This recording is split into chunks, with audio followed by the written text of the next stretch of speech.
Mushroom coffee. ఈ పేరు వినగానే మీరు ఆశ్చర్యపోవచ్చు. కానీ ఈ కాఫీతో అనేక ఆరోగ్య లాభాలుంటాయని నిపుణులు చెబుతున్నారు. ఔషధ పుట్టగొడుగుల నుంచి ఈ కాఫీని తయారు చేస్తారు. రిషి వంటి ఔషధ పుట్టగొడుగులతో చేసే కాఫీ విశ్రాంతిని ప్రోత్సహిస్తుంది. ఆందోళనను తగ్గించడానికి సహాయపడుతుందని నిపుణులు చెబుతున్నారు. పుట్టగొడుగు కాఫీలో కార్డిసెప్స్ ఉంటాయి. ఇవి శరీరంలో ఆక్సిజన్ వినియోగాన్ని పెంచుతాయి. అలసట, బలహీనత వంటి సమస్యలు తగ్గిపోతాయి. ఔషధ పుట్టగొడుగులు రోగనిరోధక లక్షణాలను కలిగి ఉంటాయి. ఇవి ఆరోగ్యానికి తోడ్పడతాయి. దీర్ఘకాలిక వాపు సమస్యలు, గుండె జబ్బుల వంటి సమస్యలను తగ్గిస్తాయి. పుట్టగొడుగులలో ఫైబర్ పుష్కలంగా ఉంటుంది. ఇది జీర్ణక్రియ మెరుగుపడడానికి ఉపయోగపడుతుంది. చాగా, రిషి వంటి పుట్టగొడుగులలో బీటా గ్లూకాన్లు అధికంగా ఉంటాయి. ఇవి శరీరంలోని తెల్ల రక్త కణాలను సక్రియం చేస్తాయి. ఇన్ఫెక్షన్లతో పోరాడటం ద్వారా సరైన ఆరోగ్యాన్ని కాపాడుకోవడానికి సహాయపడతాయి.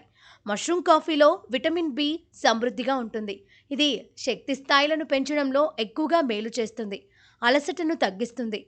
మెదడు పనితీరును మెరుగుపరిచి ఏకాగ్రత శక్తిని పెంచుతుంది. నోట్రోపిక్ సమ్మేళనాలు సహాయపడతాయి.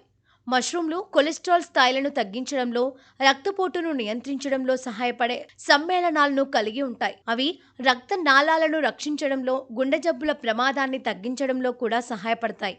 మష్రూమ్ కాఫీలో సాధారణ కాఫీ కంటే తక్కువ కెఫిన్ ఉంటుంది. ముఖ్యంగా సాయంత్రం వేళల్లో తక్కువ మొత్తంలో కెఫిన్ తీసుకోవడం వల్ల రాత్రిపూట మంచి నిద్ర వస్తుంది. కాబట్టి ఇవన్నీ దృష్టిలో పెట్టుకొని మష్రూమ్ కాఫీ తాగటం మంచిదేమో ఆలోచించండి.